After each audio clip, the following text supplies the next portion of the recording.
up, guys? Welcome back to Voltage and Villains. Today, we're going to be talking about Sydney Loofe, the dark web killers. How tech solved the murder. Sounds like an interesting one, right? Yeah, we've been doing a lot of these where tech solves the murder, kind of.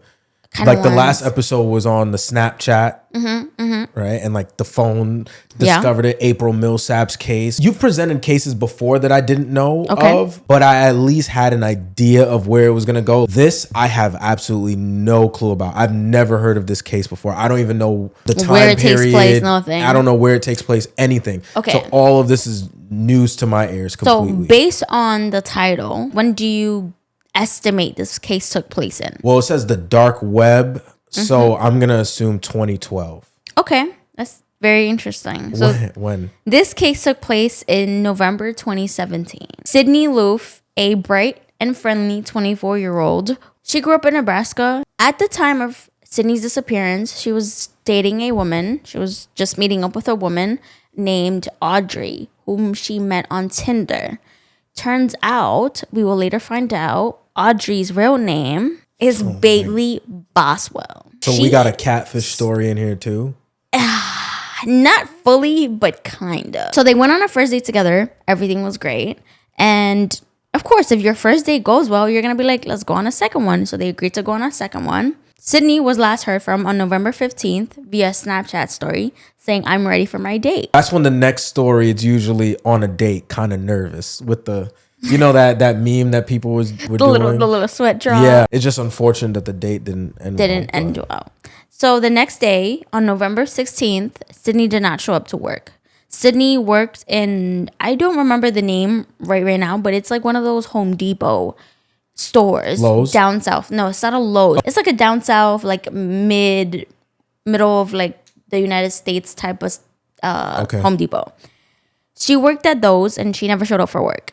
Also, you know, her friends and her family became very concerned. They were like, why isn't she picking up the phone? Why isn't she answering?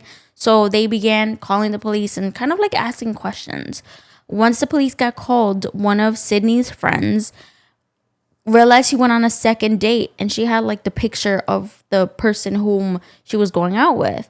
So she, Sydney's friend, went on Tinder and started swiping right until she matched with the person. Yo, shout out W friends, yo. No, yeah, that's a real W friend. Because that is some shit that I would not have even thought of. Yeah. Go on Tinder and swipe until I find this person. Yep. Yeah, that was pretty smart. So they matched up.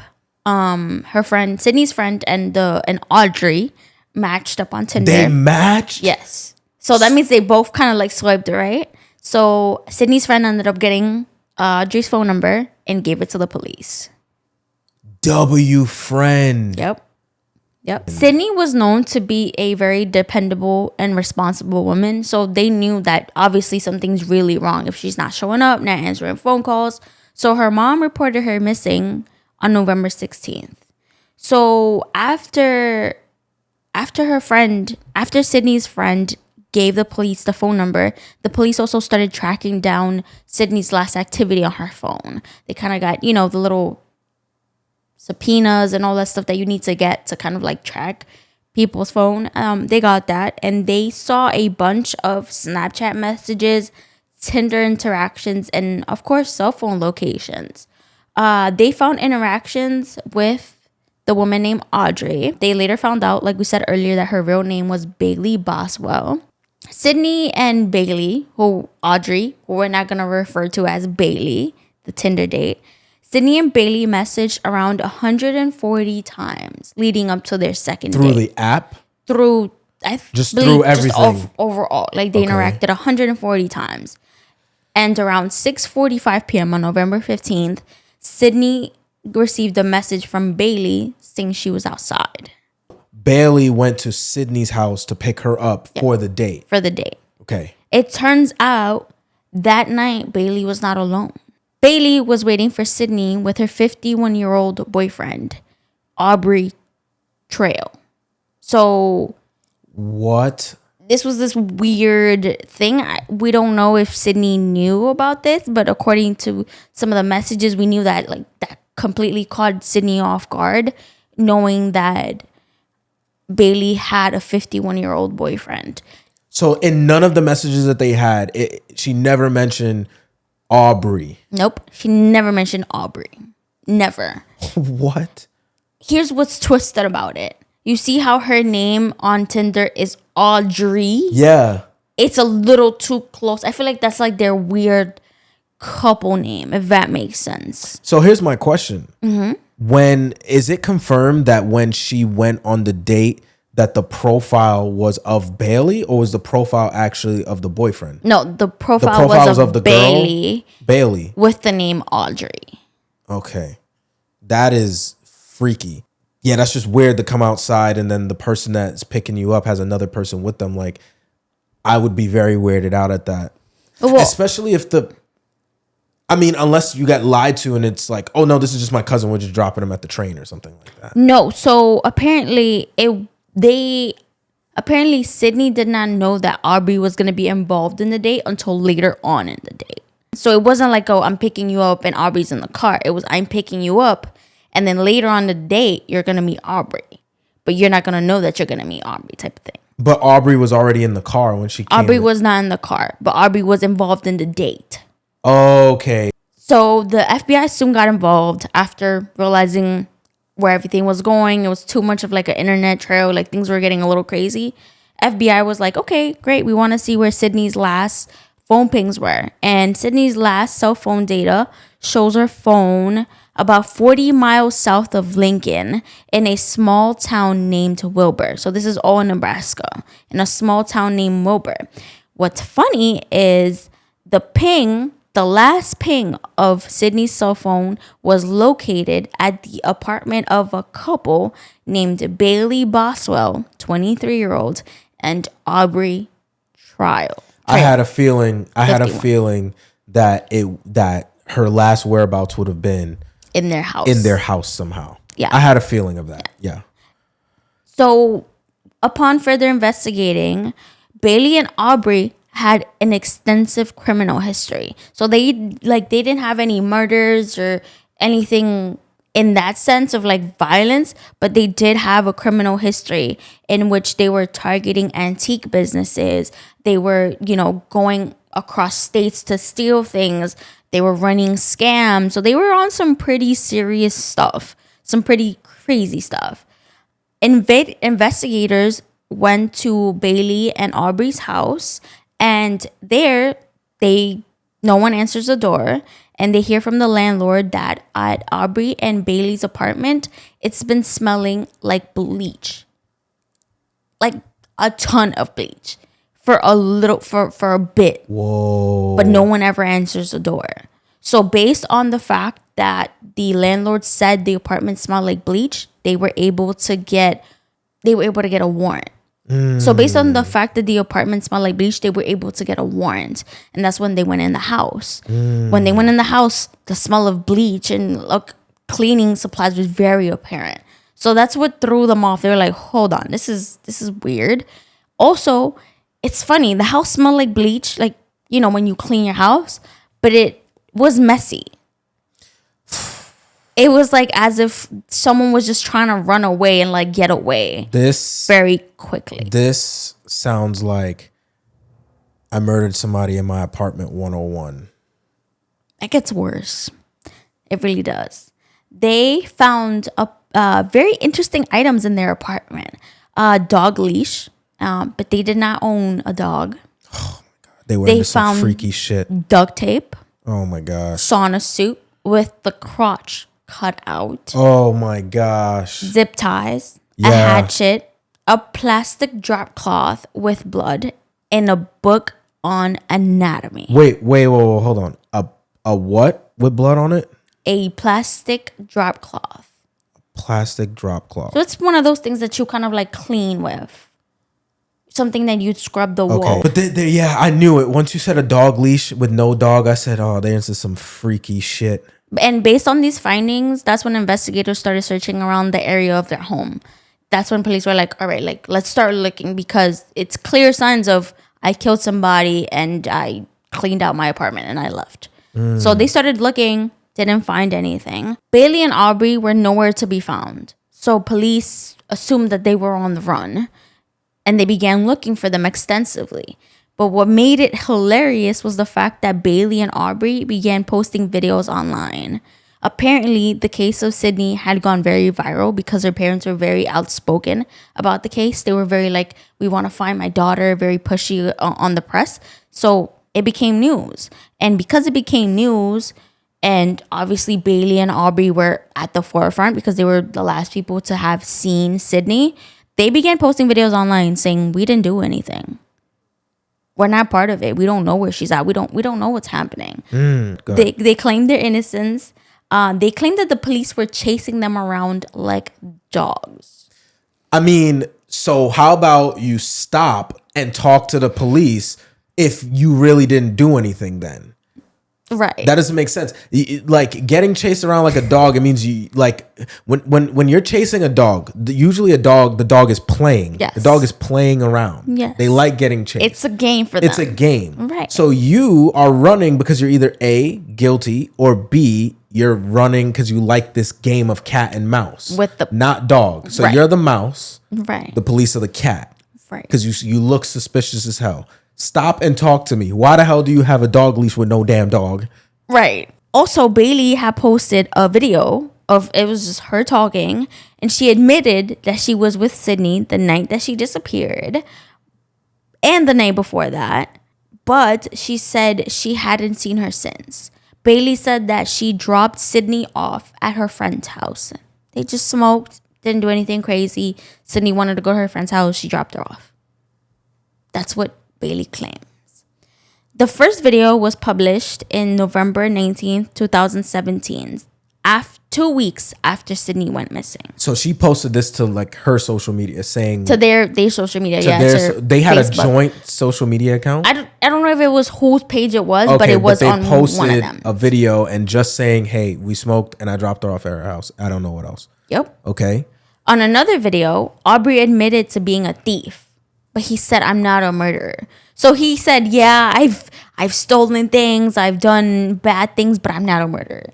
He just swore up and down to everybody that he wasn't hiding or running, and that he swore up and down that they weren't running and hiding, but that they couldn't go home because the local media had turned everybody against them. So they kind of just kept playing the victim. It was just this weird game of I'm not it. It's not me.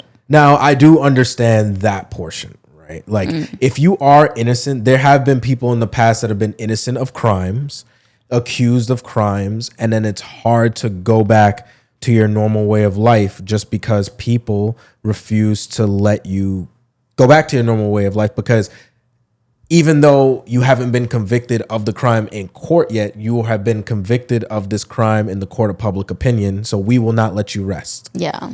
You know? And that's a tough one, because that's the thing. As a criminal, like, if you've changed, that's understandable. If you've done something wrong and then you've changed and like your case has gone out there and everybody now looks at you differently, like, I get it. It totally makes sense. So you're saying, wait, you mean like in terms of them being a thief? Yeah. Thieves and and like scammers. if you've done bad things overall. Like, exactly. You know, but if you've changed, it's kind of hard to prove that you've changed and have not escalated to something else. Right. Yeah. That's true. Yeah. You know, it's one of those. If you're a thief and you're into some kinky stuff, and then I go to check your house and all these suspicious things are there and you're nowhere to be found and you're a convicted thief, I'm going to automatically start to assume that you've escalated your crimes now to something completely out of whack, right, such as murder. Which is a fair assumption. I think that's a very fair assumption. And at that point, it's not an assumption. It's an educated guess. I forget what we call them. Prediction? No, not a prediction. An educated guess is a prediction. A hypothesis. No, there's another word for it. So, using their cell phone data, investigators were able to track them down to Branson, Missouri. They found them in a hotel. By the time they filmed their second video that they were going to post online. So they didn't post a second. So they weren't able to post it because the police caught them. Does that make sense? The fuck were they up there doing? Editing the video? Probably. Oh my God. But they were brought back to Nebraska for transporting stolen goods from Kansas to Nebraska. So they weren't stopped because they were suspected of murder. They were stopped because of their previous criminal history. Oh, so that's another reason they kind of went on the run, because they're like, look, we can't even be around the cops because we're wanted by the cops for some bullshit.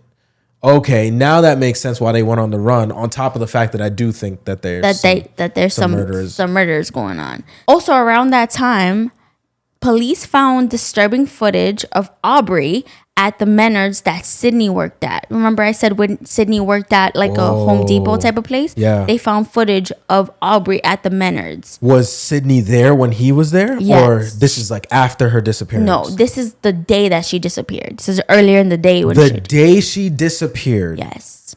Aubrey, who she didn't know existed, that popped up randomly on her date later on in the afternoon.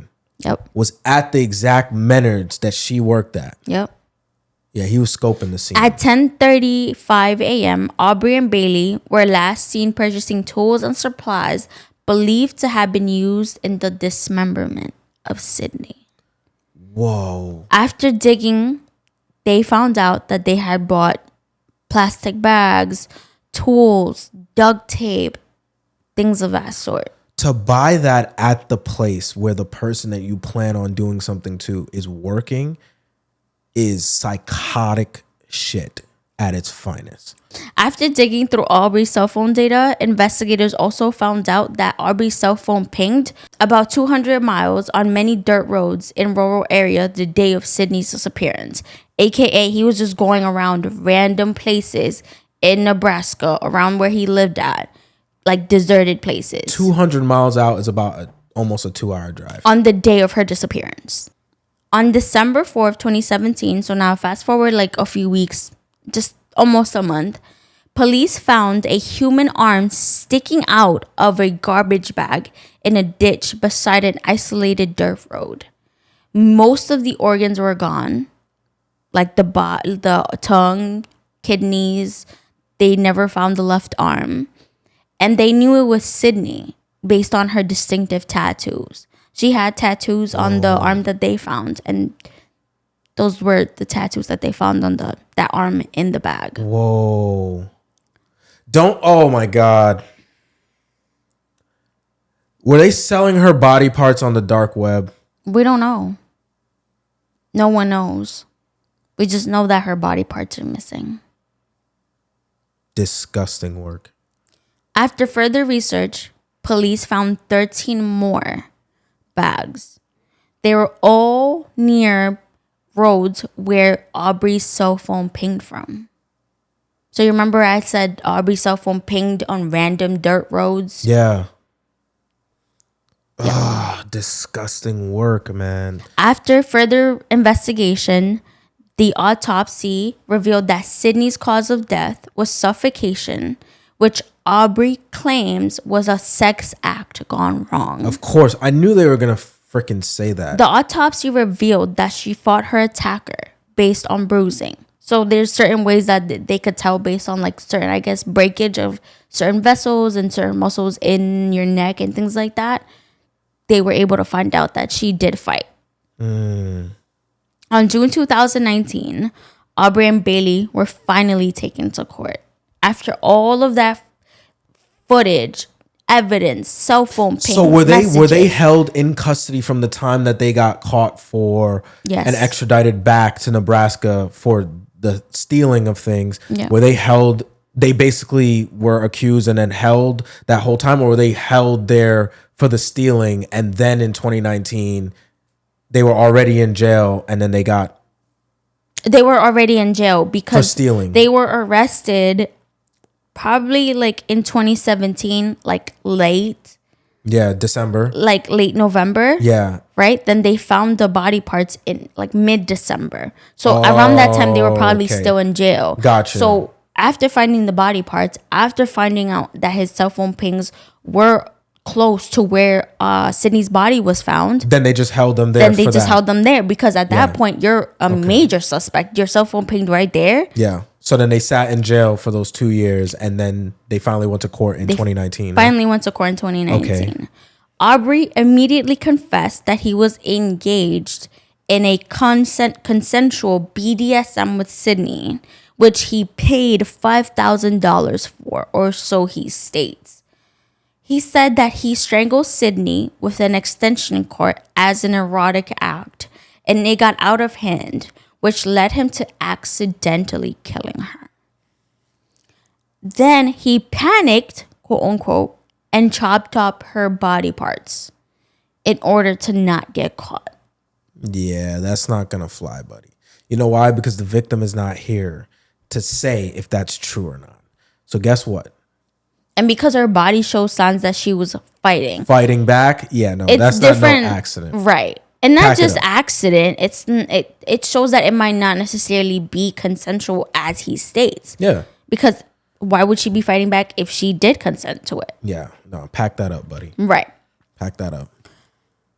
He had the audacity to state that Bailey had no sort of involvement in any of the acts in the killing. He says that Bailey only helped him dispose of Sydney's body. Bailey corroborated with his story. She claimed she had fallen asleep in the living room while Sydney and Aubrey and 2 other women were engaged in sexual activities in the bedroom. Yo, what are they talking about? I don't even want to hear all that. Pack this shit up. Pack this up. Throw away the key. You're done, fam. Yeah. You're done. At that point, you can't go back from that. You just admitted to killing her and chopping her up. Bro, we found her chopped up. You're done. It's not like she had at least... Like, what do you mean? Even if it was an accident, you chopped up her body. You're done, bro. I don't want to hear that. Right. So he did... You know, when you have to accept your charges, you have to be like, I'm innocent, I'm guilty. He said he was innocent to homicide and killing someone. Of course he did. That's why I'm like, you're done. But he did accept the fact that he chopped her up. He accepted that charge of improper disposal of a body. I believe that's what they called it. Which is crazy. You have the audacity to say that that's what you... Come on. That's disgusting. The prosecution believed that everything Aubrey was saying was a complete lie. They had enough evidence to say otherwise. That Aubrey and Bailey planned on killing Sydney. They just used social media to bail in a victim. No, not to bail. They just used social media to bait a victim in. Yeah. Which is exactly what they did. That's what it sounds like, because you're, Mr. Aubrey, your name was never mentioned in any of the text messages. So the fact that you were not mentioned, because at least if in 1 or 2 of the text messages said, hey, I have a friend, he's paying us some money, it's going to be some freaky shit going down, are you down? At least if that was there, okay. Right? There's no evidence that conversation ever happened. Nope. Why is it that she was going under a fake name that just so happens to be very close to his your name? Right. Doesn't make any sense with that. And then to add insult to injury, it's like, if an accident like that did happen, if I'm being honest with you, you would not panic to say, okay, I want to chop her up. A body. No, because usually people don't die immediately from getting suffocated to death. I mean, they do, but like sometimes when they go unconscious, there's a chance that you could call 911 and have it rectified, maybe. Yeah. Right? But no, fuck that. This guy's a liar. And the last thing is that you would not go to the hardware store and buy things that look like you're going to murder somebody at their mercy. Like duct tape? Come on. I don't even think BDSM has duct tape involved. No. I don't think it does. I don't think it does. I don't think it like does. The leash and the other things sound like it, like bond and torture and stuff, but like the duct tape? Cleaning supplies? The evidence showed that Sydney believed it would only be her and Bailey. She had no idea that Aubrey would show up. Yeah. There is also footage that shows Bailey and Aubrey following Sydney at her place of work after Bailey and Sydney's first date. Not like directly after, but probably like the day after. But But it does show that they were following her around and stalking her. What do you mean by following her around? So like security footage, like you'll see her at work, walking, doing stuff, and they're literally stalking. Like yes, they're like looking at her. It is believed that Aubrey kind of like was scoping out his victim. Does that make sense? Like kind of seeing how she acts, how she moves, how she interacts with people. People believe that that's what he was doing. That's what I would believe he was doing. Yeah. I don't believe that it's a coincidence that the person you quote unquote stalked and then bought all those supplies accidentally just so happened to die when they first met you by mistake. Like that's right. No, that's too much coincidences. After further investigation, the police found out that her body was cut with a fine-tooth saw. So it took a lot. And that's why they had the anatomy book. Does that make sense? In their home, yes. Mm-hmm. Whoa, is it suspected that they've done this before? No, it's not. It is not suspected that they've done this before. Wait, so are they suspecting that they bought the anatomy book because they were trying to dismember her body but realized that it's a lot harder than they probably thought? No, it is suspected that they planned this out. Oh, they bought the anatomy book so that way they can know how to surgically do it. Prosecution also had 3 other witnesses, and they remained anonymous because they were very young at the time that this happened in, and obviously they didn't want their identity out there. They said that these 3 women were on Tinder. They met Aubrey, the profile that Bailey had on Tinder. They found out it was Bailey. Never really knew her name, but they met her. After meeting Bailey/Aubrey introduced them to Aubrey. They then became involved with Aubrey, who was very good at convincing them that he had superpowers, that he was a vampire, that he could read minds, he could fly. Oh my God, some Charles Manson mofo. He gave them allowances of anywhere between $150 to $200 every week.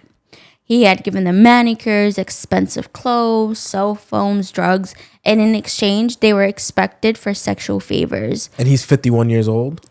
At the time of the killings, 51. So he, at the time of probably them dealing with each other, the 3 women and Aubrey dealing with each other, he was probably in his late 40s. In his 40s? Like 40s.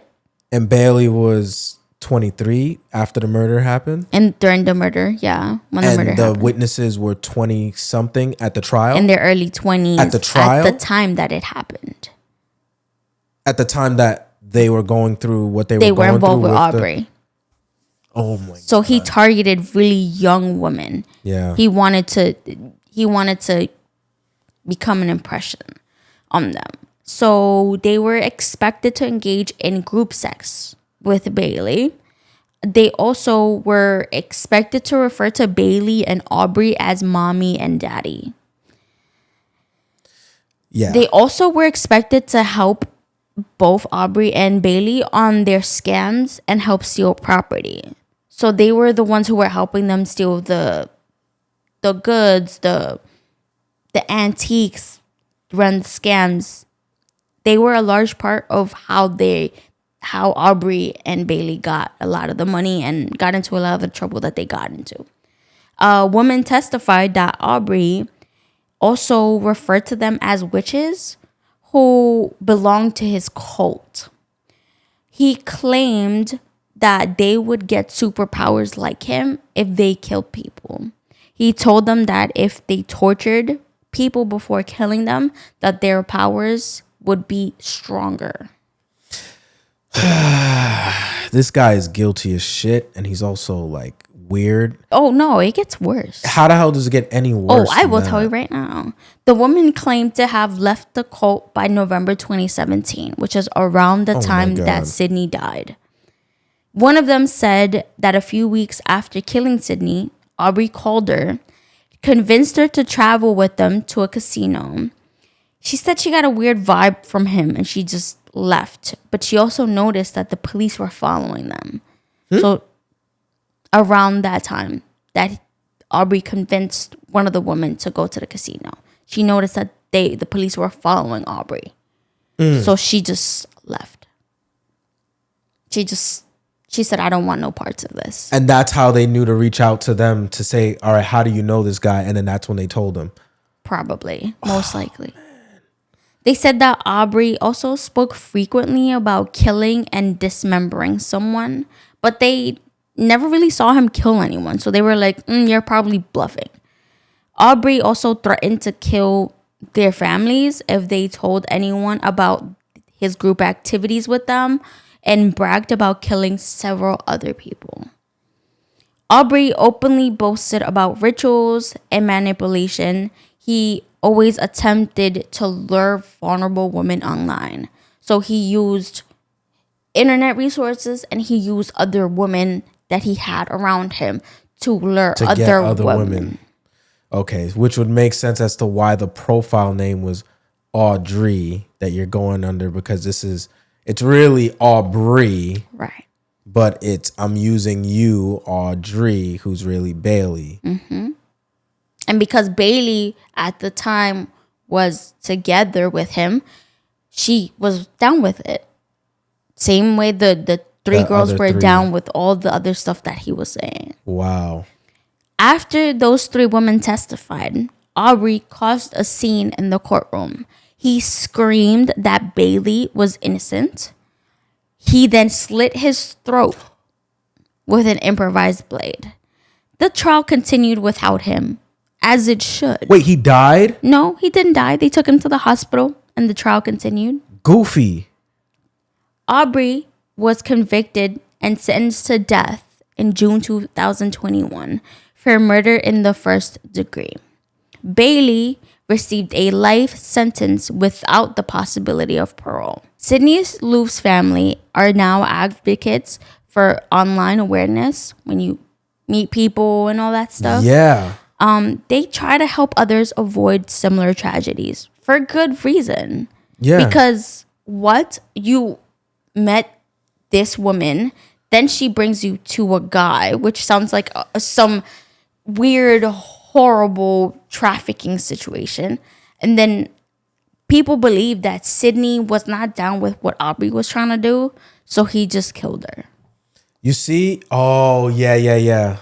Yeah, true. Even though there's no direct correlation or direct proof. It just makes sense. And you know what? Like, now that I'm really thinking about it, like, that's such a shitty predicament to be in. Because as we spoke about before, like, she didn't know she was going to run into Aubrey. No. Right? And the fact that online dating is already sketchy within itself, right? You're meeting up with somebody you never met before. It could be a catfish. It could be anybody. It could be anything, anyone. And then you meet the person, you're like, oh, cool. But turns out they're lying about their name. And then the real motive that they're even here is not even for them. It's for somebody else that you don't even know exists. Exactly. And then the scary part is let's say you meet them, you go the whole night with them, the first night. You're like, oh, that was great. And then like, yeah, you wanna meet up again? Yeah, sure. Oh, you wanna come by my house just to smoke? Yeah, sure. You get there, and then now you meet a whole nother person you never knew existed. Yep. That has sinister motives. And I thought I just went through the whole vetting process with this person. Who the hell are you? Why are you here? Yeah. And I don't even know, how do you vet for shit like that? Like, maybe the new thing has to be virtual date, then in-person date. But even then, that could still happen. Then not going to the... Exactly. Like, how do you even stop shit? Because it doesn't matter if you're on your 5th, 6th date. They could just randomly bring someone to their house and be like, yeah, we're going to have a threesome. And if you're not down with it, they kill you. If you're not down with the cult activities, they kill you. Yeah, what can be done? I think the best thing is what Sydney Loofe's family is doing, right? Just bringing awareness that there are everyone knows that there's sickos in the world, but like, you know, that's kind of like what we do on this podcast, right? Like bringing it more to the light that there's sickos out there and that this is one way that sickos get to you. Right. It's not always hidden in plain sight. People know that, but here's another avenue in which they can get to you. Yeah. And yeah, that's just unfortunate. Rest in peace to Sydney and condolences to her family. And yeah, I think people should just be safe with this online dating and not even dating, just meeting up with people in general. Because even if you're meeting up with like a friend that you met online, don't meet, even if it's the third time that you're meeting them, don't go to their house. Yeah. Stay out in a public place. No, sometimes even being in a public place is messed up. That's right. True. Like I told a story one time. Well, I don't think I ever told on this podcast of like me going to sell those sneakers. Yeah. And the person I was texting with, who was the buyer, was really outside. But the person that I was actually going to run into was inside looking at me. Trying to rob you for the shoes for the person that was outside. Like, I didn't know that. It took me knowing that person. Like, I had went to school with that person. We had never interacted, but I had always seen him because he was always one of the bad kids that was beating up other kids. Right. But me and him just never interacted. That's how I recognized him. Yep. If he wasn't that other person, I wouldn't have noticed him walk through with a jacket, walk back through without a jacket, and keep glancing over at me.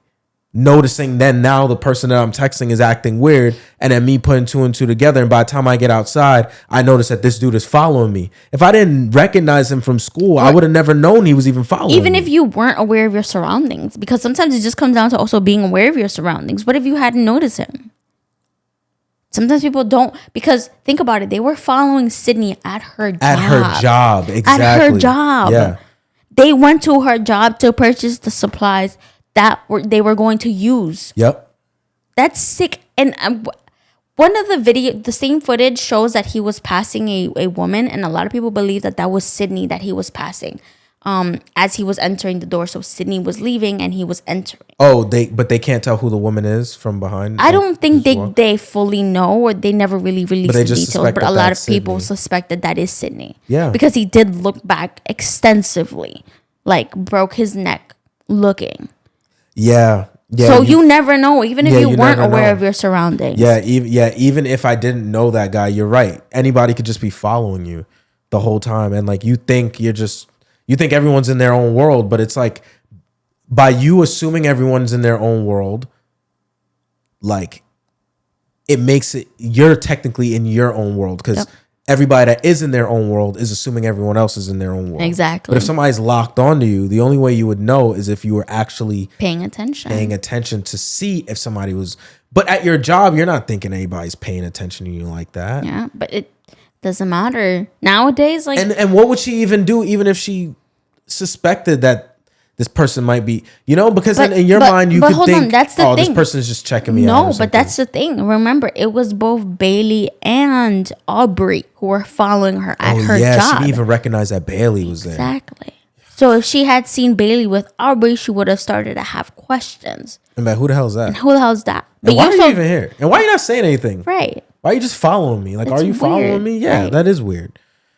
Yeah. It's that weird motive. It's that. So nowadays you can't even fully not meet someone at their house. You can meet someone outside and still be in danger. And it'll still be an issue. Yeah, exactly.